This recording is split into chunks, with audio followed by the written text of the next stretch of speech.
Madam cinema ಬಹಳ ಚೆನ್ನಾಗಿತ್ತು. ಮತ್ತೆ ಧ್ರುವ ಸರ್ಜಾ ಅವರು ಆಟೋದವ್ರಿಗೆಲ್ಲ ಹೆಲ್ಪ್ ಮಾಡಿದ್ರಲ್ಲ LPG ಗ್ಯಾಸ್ ಮುಖಾಂತರ 25 ಲಕ್ಷ.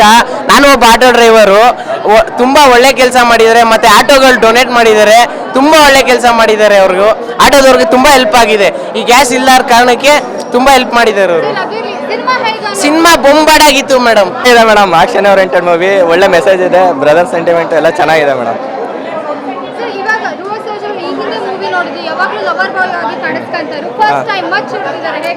ಮಚ್ಚು ಜೋಗಿ ಪ್ರೇಮ್ ಅಣ್ಣವರು ಮಚ್ಚಿಡ್ದು ಇಡ್ಸಿದ್ದಾರೆ ಅಂದ್ರೆ ಒಂದು ಬ್ಲಾಕ್ ಬಸ್ಟರ್. ಒಂದು ಸೆಂಟಿಮೆಂಟಲ್ಲಿ ಹೊಡಿತಾರೆ, ಇಲ್ಲ ಮಚ್ಚಲ್ಲಿ ಹೊಡಿತಾರೆ. ಇದರಲ್ಲಿ ಎರಡು ಸೇರ್ಸಲ್ಲಿ ಹೊಡೆದಿದ್ದಾರೆ. ಸ್ಯಾಂಡಲ್ವುಡ್ ಅಲ್ಲಿ ಒಂದು ಟ್ರೆಂಡಿಂಗ್ ಜೋಗಿ ಮತ್ತೆ ಕರಿಯಾ ಮೂವಿಲಿ ಒಂದು ಟ್ರೆಂಡ್ ಸೆಟ್ ಮಾಡಿದ್ರು ಪ್ರೇಮಣ್ಣ ಅವರು.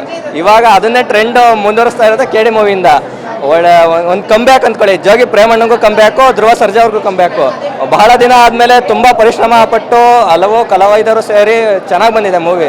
ಧ್ರುವ ಸರ್ಜಾ ಅವ್ರಿಗಂತೂ ಕಂಬ್ಯಾಕ್ ಅಂದ್ಕೊಳ್ಳಿ.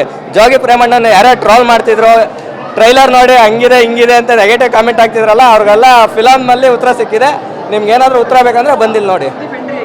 ಸುದೀಪ್ ಅಣ್ಣನ ಎಂಟ್ರಿ ಸರ್, ಅವ್ರು ನಾರ್ಮಲ್ ಆಗಿ ಬಂದರೆ ಒಂದು ಇದಿರುತ್ತೆ, ಅಂಥದ್ರಲ್ಲಿ ಕ್ಲೈಮ್ಯಾಕ್ಸಲ್ಲಿ ಆ ರೇಂಜಿಗೆ ಎಂಟ್ರಿ ಕೊಟ್ಟಿದ್ದಾರೆ ಅಂದರೆ ಪಾರ್ಟ್ 2ನಲ್ಲಿ ಬ್ಲಾಸ್ಟೇ ಬಿಡಿ ಸರ್. ಎಕ್ಸ್ಪೆಕ್ಟೇಷನ್ ಅಂತೂ ತುಂಬ ರೀಚ್ ಆಗಿಬಿಟ್ಟಿದೆ. ಅಭಿಮಾನಿಗಳಿಗೆ ಏನು ಬರ್ಬೇಕಾದ್ರೆ ಒಂದು ಅಂದ್ಕೊಂಡು ಬಂದಿರ್ತೀವಲ್ಲ, ಅದಕ್ಕಿಂತ ಹೆಚ್ಚಿಗೆ ಮಾಡಿದ್ದಾರೆ. ಬಟ್ ನೆಗೆಟಿವ್ ಆಗಿ ಸ್ಪ್ರೆಡ್ ಮಾಡ್ತಾ ಇದ್ದಾರೆ. ಅದೆಲ್ಲ ಬಿಟ್ಬಿಡಿ, ಬಂದು ಸಿನಿಮಾ ನೋಡಿ ಆಮೇಲೆ ಬೇಕಾದ್ರೆ ಮಾತಾಡಿ, ಆಮೇಲೆ ಗೊತ್ತಾಗುತ್ತೆ, ನಿಮಗೆ ಉತ್ತರ ಸಿಗುತ್ತೆ. ಎ ಸರ್ಟಿಫಿಕೇಟ್ ಕೊಟ್ಟಿದ್ದಾರೆ, ಏನು ಮಾಡೋಕ್ಕಲ್ಲ. ಎ ಸರ್ಟಿಫಿಕೇಟ್ ಬರಲೇ. ಇವಾಗ ಧುರಂಧರ್ ಮೂವಿ ಬಂದಿದೆ ಬಾಲಿವುಡ್ಡಲ್ಲಿ, ಅದನ್ನ ನೋಡಿದ್ದಾರೆ, ಅದನ್ನು ಗೆಲ್ಸಿದ್ದಾರೆ. ಇವಾಗ ನಮ್ಮ KD ಅದು ಎ ಸರ್ಟಿಫಿಕೇಟ್ ಕೊಟ್ಟಿದ್ದಾರೆ, ನೋಡಲೇಬೇಕು. ಆಕ್ಷನ್ ಓರಿಯೆಂಟ್, ಇವಾಗ ಯೂತ್ಸ್ಗೆ ಆಕ್ಷನ್ ಓರಿಯೆಂಟೆಡ್ ಮೂವಿ ಬೇಕೇ ಬೇಕು ಮೇಡಮ್. ಸಾಂಗು ಕನ್ನಡ ಅಂತಲಿಂದ ಇದು ಮಾಡಿದ್ದಾರೆ, ಏನು ಮಾಡೋಕ್ಕಲ್ಲ, ಅವೆಲ್ಲ ಸೆನ್ಸರಲ್ಲಿ ತೆಗೆದಿದ್ದಾರೆ.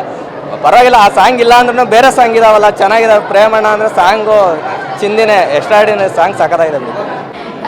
ಮೂವಿ ತುಂಬ ಚೆನ್ನಾಗಿದೆ, ಸಖತ್ತಾಗಿದೆ ಮೂವಿ ಮಾತ್ರ. Screenplay, dialogue delivery and ಬಾಸ್ನ ಅಗ್ರೆಸಿವಲ್ಲಿ ನೋಡಿ ನಿಜವಾಗ್ಲೂ ತುಂಬ ಖುಷಿ ಆಯಿತು. ಯಾವಾಗಲೂ ಅವ್ರನ್ನ ಚಾಕ್ಲೇಟ್ ಬಾಯ್ ಆ ಥರನೇ ನೋಡ್ತಾ ಇದ್ವಿ, ಇವಾಗ ಮಾತ್ರ ತುಂಬ ಚೆನ್ನಾಗಿದೆ ಮೂವಿ.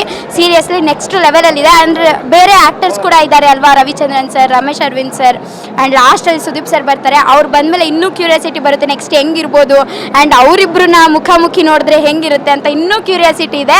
ನೆಕ್ಸ್ಟ್ ಲೆವೆಲ್ ಇದೆ ಮೂವಿ ಮಾತ್ರ. ಒಂದಿಷ್ಟು ಟ್ರೋಲ್ ಪೇಜ್ಗಳನ್ನ ನೋಡ್ತಾ ಇದ್ದೀವಿ. ಏನು ಟ್ರೇಲರ್ ರಿಲೀಸ್ ಆಯಿತು, ಫ್ಲಾಪ್ ಹೀರೋ ಫ್ಲಾಪ್ ಡೈರೆಕ್ಟರ್ ಅನ್ನುವಂಥ ನೆಗೆಟಿವಿಟಿ ಸ್ಪ್ರೆಡ್ ಮಾಡೋಕೆ ಶುರು ಮಾಡಿದ್ರು. ನಿಮಗೆ ಅನ್ಸುತ್ತಾ ಮೇಡಮ್ ಇದು flop cinema, flop hero flop director ಅಂತ? ಯಾರು ಸರ್ ಫ್ಲಾಪ್? ಒಂದ್ಸಲಿ ಮೂವಿ ನೋಡಿ, ಇವಾಗ ಬಂದಿದೆ, ಇವಾಗ ನೋಡಬೇಕು ಮೂವಿನ. ಹೌದು, ತುಂಬಾ ಚೆನ್ನಾಗಿದೆ ಮೂವಿ. ಸಿನಿಮಾದಲ್ಲಿ ಎಲ್ಲರಿಗೂ ಟ್ವಿಸ್ಟ್ ಇದೆ, ಅವ್ರ ಅಣ್ಣ ಯಾರು ಅಂತ, ಬಟ್ ಯಾರು ಎಕ್ಸ್ಪೆಕ್ಟ್ ಮಾಡಿರ್ಲಿಲ್ಲ. ಮೂವಿ ನೋಡಿ ಇದು ಹೇಗೆ ಅನ್ನಿಸ್ತು? ಹೌದು, ಎಕ್ಸ್ಪೆಕ್ಟ್ ಮಾಡಿರಲಿಲ್ಲ, ಯಾರಂತಾನೆ ಎಕ್ಸ್ಪೆಕ್ಟ್ ಮಾಡೋಕ್ಕಾಗಿರಲಿಲ್ಲ. ಆ್ಯಂಡ್ ಕಟೌಟಲ್ಲಿ ಕೂಡ ಸುದೀಪ್ ಸರ್ ಇರ್ಬೋದಾ, ಇವ್ರು ಇರ್ಬೋದಾ, ಎಲ್ಲರಿಗೂ ಇದೇ ಕ್ಯೂರಿಯಾಸಿಟಿ ಇತ್ತು.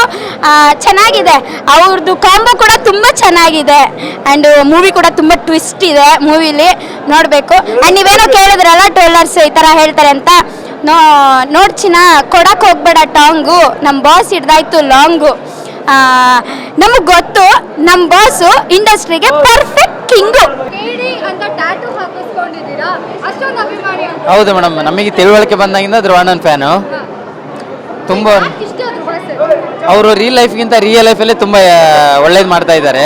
ಇವಾಗ ಕಷ್ಟ ಅಂದ ತಕ್ಷಣ ಫಸ್ಟ್ ಅಲ್ಲಿ ಬರೋ ಹೆಸರು ಇಂಡಸ್ಟ್ರಿಲಿ ಆಗಲಿ ಹೊರಗಡೆ ಆಗಲಿ ಜನಸಾಮಾನ್ಯರಿಗಾಗಲಿ ಅಲ್ಲಿ ಹೆಸರು ಬರೋದೇ ಧ್ರುವ ಸರ್ಜಾ ಅಂತ.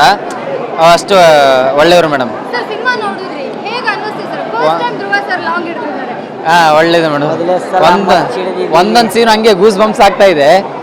ಶಿವಣ್ಣ ಬಿಟ್ಟರೆ ಧ್ರುವ ಬಾಸೆ ನೆಕ್ಸ್ಟ್ ನಮಗೆ ಇದಾಗಿದ್ದು ಲಾಂಗ್ ಹಿಡಿದಾಗ. ಪುನೀತ್ ಅಣ್ಣ ಹಿಡಿದಿದ್ದಾರೆ, ದರ್ಶನ್ ಸರ್ ಹಿಡಿದಿದ್ದಾರೆ.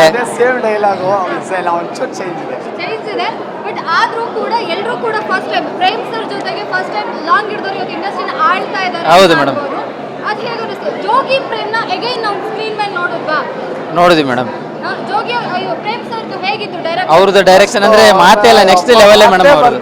ಪ್ರೇಮ್ ಸರ್ ಡೈರೆಕ್ಷನ್ ಅಂದ್ರೆ ನೆಕ್ಸ್ಟ್ ಲೆವೆಲ್, ಚೆನ್ನಾಗಿತ್ತು ಮೇಡಮ್. ಇನ್ನ ನೆಕ್ಸ್ಟ್ ನೋಡ್ಬೋದು ಮೇಡಮ್, ಫ್ಯಾಮಿಲಿಗೆ ಅಂತಾನೆ ಒಬ್ಬ ಮುಗ್ಧ ಹುಡುಗನ ಜೀವನದಲ್ಲಿ ಏನೇನಾಗುತ್ತೆ ಅಂತ ಎಲ್ಲರೂ ನೋಡ್ಬೋದು ಮೇಡಮ್. ಒಬ್ಬ ಮುಗ್ಧ ಹುಡುಗ ಫ್ಯಾಮಿಲಿಗೋಸ್ಕರ ಅಣ್ಣನಿಗೋಸ್ಕರ ತನ್ನ ಫ್ಯಾಮಿಲಿ ಉಳಿಸ್ಕೊಳ್ಳೋಸ್ಕರ ಏನ್ ಬೇಕಾದ್ರೂ ಮಾಡ್ಬೋದು.